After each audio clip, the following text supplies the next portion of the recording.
এটা এটা হয়ে গেছে নাম্বার 2, নাম্বার 4। আপনি এসব কি করছেন? আপনি কি চোখে দেখেন না? নকল করছি।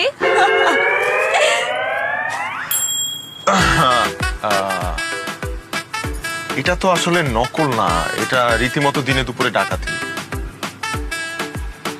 এভাবেও নকল করা সম্ভব? কেন সম্ভব না?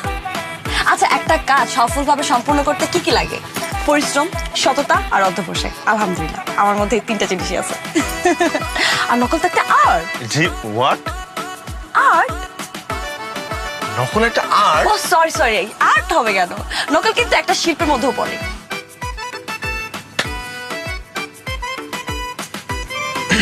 নকল একটা শিল্প? হ্যাঁ। তো নকল কি ধরনের শিল্প? Very simple. যেহেতু হাতে কলমে খুব সূক্ষ্ম এবং নিখুঁত ভাবে নকল কাজটি সম্পূর্ণ করা হয়, এই জন্য হস্তশিল্পের মধ্যে পড়ে।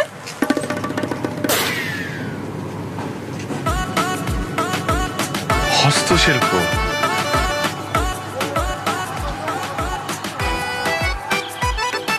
আপনি আমার নলেজ থেকে খুব অবাক হচ্ছেন, তাই না? শুধু আপনি না, সবাই অবাক হয়। আমার নলেজ কিন্তু অনেক উপরে। জি জি জি জি, কিন্তু আমার একটা জিনিস মনে হচ্ছে কি, আপনার এই নলেজটা বই বেয়ে আসেনি, মই বেয়ে আসছে। মই মানে সিঁড়ি বেয়ে। কারণ আপনার নলেজটা একটা জায়গায় এসে থেমে গেছে। আমি না অবাক হচ্ছি যে আপনি এই সীমিত জ্ঞান নিয়ে কিভাবে 5 পাস করলেন।